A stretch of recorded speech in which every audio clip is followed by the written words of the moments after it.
Hello students, all of you are most welcome to my YouTube channel Deep Edu Zone, and I am your host as usual Deepak Kumar. Today in this video we are going to explain Hindi meaning of a tiger in the zoo. So this poem presents a mental condition of a tiger that is locked in the zoo. So as we can see in the highlighted text, this is the theme of the poem.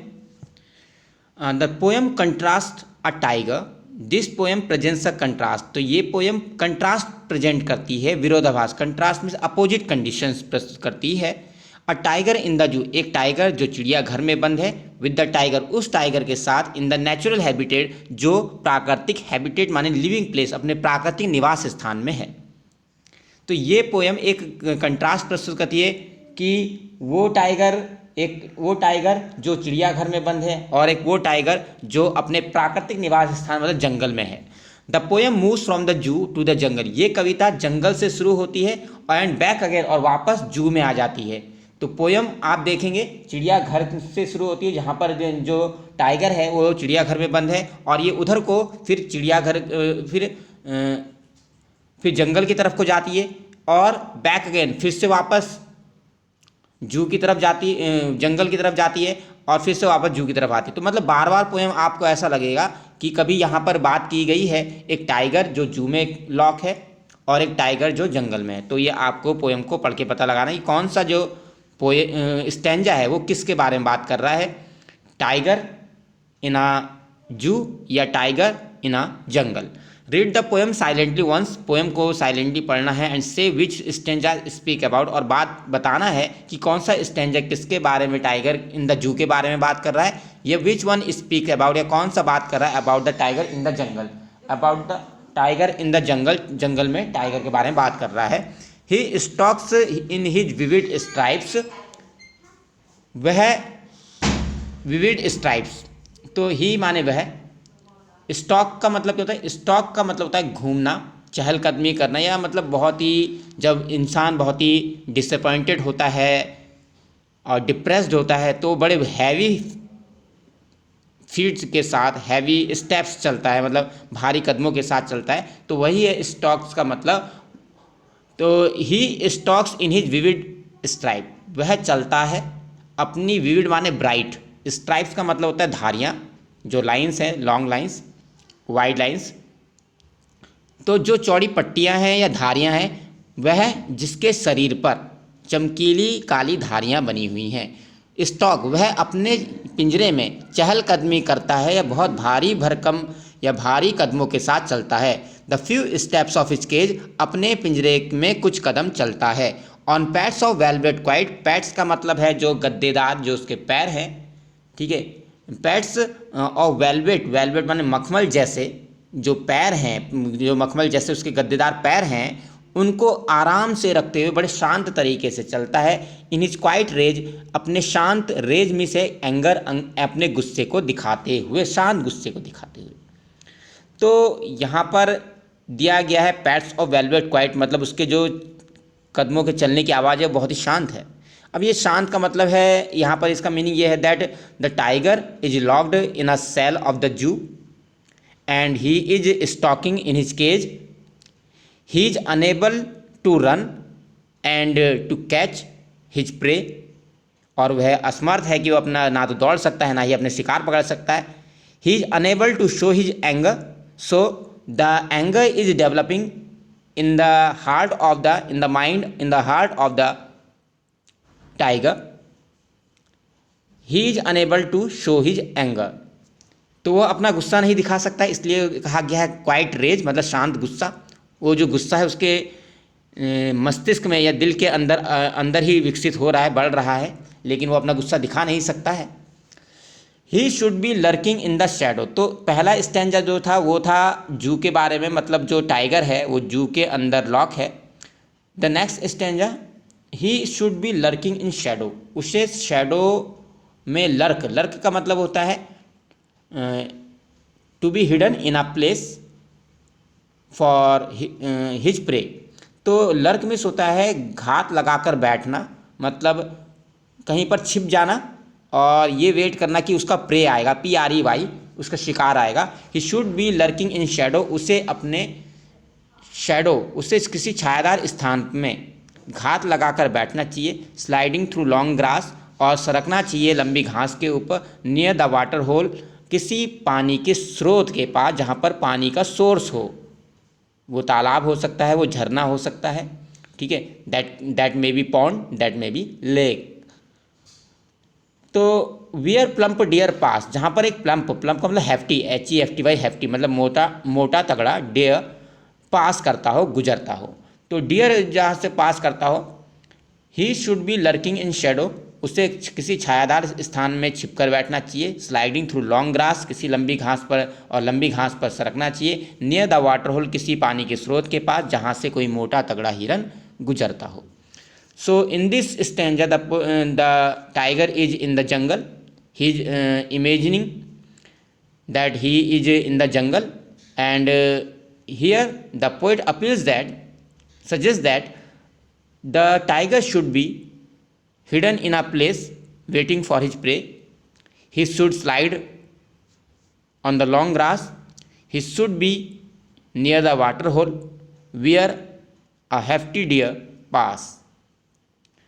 Next stanza, he should be snarling around the house. Snarling is for growling or roaring you can say. तो growl means गुर्राना, उसे कहाँ होना चाहिए, इसे snarling करना चाहिए, उसे गुर्राना चाहिए या रोरिंग दहाड़ना चाहिए। ही should B snarling around the houses, उससे घर के किनारे या घर के चारों ओर, सॉरी अराउंड मीन्स चारों ओर, घरों के चारों ओर, कोई जहाँ पर कोई गांव बसता हो, वहाँ पर कई सारे मकान हो, उन गांव मकानों के चारों ओर उसे स्नार्लिंग करना चाहिए, उसे गुर्राना चाहिए, उसे गुस्सा दिखाना चाहिए। एट द जंगल्स एज, किसी जंगल के एज किनारे, बैरिंग हिज वाइट फैंक्स, और अपने सफ़ेद विषदंत दिखाने चाहिए। वाइट फैंक्स माने सफ़ेद दांत जिसमें विष भरा होता है, जो आगे के जो उसके 2 दांत नुकीले होते हैं जिससे वो अपना शिकार को पकड़ता है, वो होना चाहिए। एंड हिज क्लॉज मिस होता है पंजे, और उसके पंजों से, अपने पंजों से डराना चाहिए। टेरराइजिंग द विलेज को आतंकित करना चाहिए, गांव को या गांव वालों को डराना चाहिए। So in this stanza the tiger is also in the jungle. According to the poet, the tiger should be growling around the houses that are situated in a village at a jungle's edge, and he should show his fangs and claws, and he should use his claws and fangs, and the villagers and the village must be terrorized with him। तो यहाँ पर यही की गई है, ये कहा गया है कि जो टाइगर है उसे गांव में किसी गांव में घर के चारों ओर घूमना चाहिए, उसे गुर्राना चाहिए, और उसके आवाज़ को सुनकर गांव वाले आतंकित होने चाहिए। But he is locked in a concrete cell, his strength behind the bars, stalking the length of his cage, ignoring visitors. But he is locked in a concrete cell, लेकिन वो किसी सेल में बंद है, किसी कॉन्क्रीट की, ईंट, BRICS और स्टोन की बनी हुई सीमेंटेड जो सेल है उसमें बंद है। He is helpless, his strength behind the bar, उसकी जो ताकत है, उसकी जो पावर है, बिहाइंड बार्स वो सलाखों के पीछे है। Stalking the length of his cage, वो अपने पिंजरे की जो लेंथ है उसको स्टॉकिंग कर रहा है, हैवी फीट के साथ, हैवी स्टेप्स के साथ वो धीरे धीरे चल रहा है। इग्नोरिंग विजिटर्स को, जो उसे देखने आए हैं, जो तमाशबीन हैं या तमाशा देखते हैं, उसको देखने आए हैं, वो अपने विजिटर्स को इग्नोर कर रहा है। तो यहाँ पर जो टाइगर है, the tiger has remained just as a mere show piece, वो केवल एक शो पीस बनकर रह गया है। And he is locked in a concrete cell, he is unable to show his power, he is walking in the cage with heavy steps, and he is not paying attention to the visitors. He hears the last voice at night, तो यहाँ पर tiger जो है अब अंतिम आवाज़ सुनता है रात में। द पेट्रोलिंग कार की जो गश्त लगाती हुई कारें हैं। And stairs with his brilliant eyes, और अपनी चमचमाती हुई आँखों से, चमकती हुई शाइनिंग आइज से घूरता है। स्टेयर में टकटकी लगा के देखना या घूरना, वो घूर के देखता है ब्रिलियंट स्टार आइज से, अपनी चमकती हुई आंखों से, एट द ब्रिलियंट स्टार्स, चमकते हुए सितारों को। तो यहाँ पर जो है लास्ट के जो 2 स्टेंजास हैं, इसमें जो टाइगर है वो कहाँ पर है, केज में है, अपने पिंजरे में है और जू में है। तो अब वो क्या करता है, तो जहाँ पर चिड़ियाघर होता है, जू होता है, वहाँ पर रात में जो पेट्रोलिंग कार्स होती हैं, कारें पेट्रोलिंग करती हैं कि ये देखती हैं कि कोई जानवर इधर उधर भागा तो नहीं, तो वहाँ पर कारें गश्ती देती हैं। तो जो टाइगर है, tiger lessons the last voice at night of the patrolling cars and he gazes at shining stars with his shining eyes। तो यहाँ पर वो अपनी चमकती आंखों से चमकते हुए तारे देखता है। And remembers his wonderful life and amazing life that he used to spend in jungle, जो वो अपने जंगल में अपनी ज़िंदगी बिताता था, जो इंडिपेंडेंट लाइफ थी उसके बारे में वो याद करता है। ठीक है, तो in this way this poem was composed by Leslie Norris. And in this poem, the poet has presented a tiger in the zoo and a tiger in the forest। तो मोस्टली ज़्यादातर यही पूछा जाएगा कि जो टाइगर है उनमें क्या डिफ्रेंशिएट है, एक टाइगर जो जू चिड़ियाघर में बंद है और एक टाइगर जो जंगल में है। तो इसमें डिफ्रेंशिएट या कंपेयर एंड कंट्रास्ट करने के लिए कह सकता है। और आखिर में संदेश ये दिया गया है, this poem conveys a message that tiger is not a mere showpiece. He should not be confined in the cage. He should be independent and he should lead his life independently, because he misses his life very much when he is locked in a concrete cell of the zoo.